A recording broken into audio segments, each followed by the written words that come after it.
If you walk into a tropical forest, you will essentially miss 90% of the animals that are there. They hear things and smell things way before any of us can. They're aware of us much more than we are of them.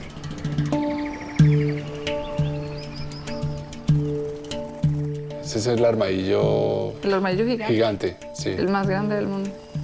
Aquí, Uy. una danta mostrando Sí. el diente, como sonriendo para la cámara.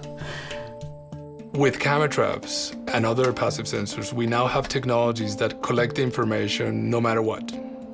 You can put them in a very large area, and then they will snap a picture of an animal going by.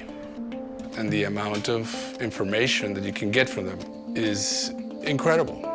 En la medida en la que nosotros tengamos y produzcamos información de calidad y a tiempo, podemos generar acciones de conservación que nos permitan evitar estos grandes impactos negativos que se están generando y tratar de conservar las especies a tiempo. The report that came out from the Biodiversity Convention's scientific body was the first official UN report on the state of biological diversity of the planet. And of course, it's not surprising that it's very alarming. You know, there have been 5 times in the history of life on Earth when there have been mass extinctions. The premise of that UN report is that we are on the very verge of a 6th extinction. Some of the things going on right now are exactly the preludes that will lead to such a calamitous loss of biological diversity, maybe 10 to 20% of all life on Earth. And it's time for us to wake up and do something about it. When threats like deforestation are accelerating and evolving quickly, we just don't have enough time to wait for data to come in.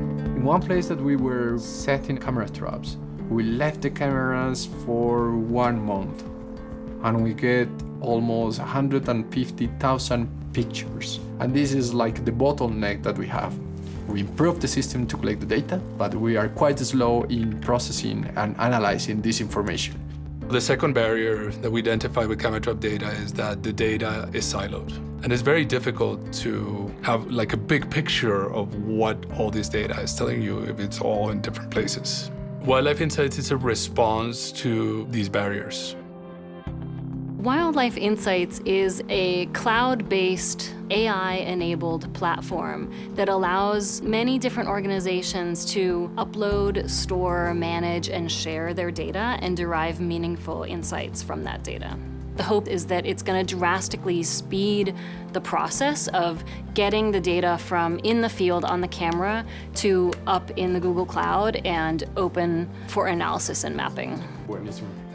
Ahora, otra cosa muy importante. The first priority for the AI models is being able to distinguish if there is an animal in an image or if there's just a blank background with no animal in it.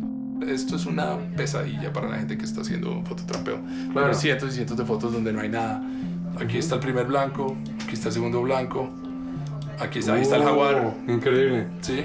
The second task is to do species classification and allow a researcher to filter through millions and millions of images and say, show me all the, greater bamboo lemurs or whatever species of their interest. Tenemos un mapa de riqueza de especies para el proyecto. Y aquí podemos ver cambios en las poblaciones de cada una de las especies. Y no sabemos si las áreas protegidas están siendo efectivas o no para proteger lo que dicen que deberían proteger. Exacto. If we have good data about what's happening to wildlife, this will provide a guide for policymakers. It's basically illuminating the path.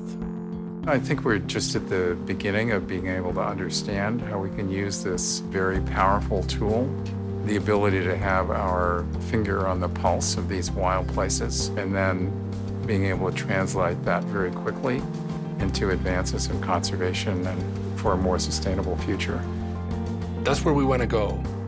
If we build Wildlife Insights and becomes a huge collection of camera trap data that never gets used for anything, we had utterly failed. Change is what we're after.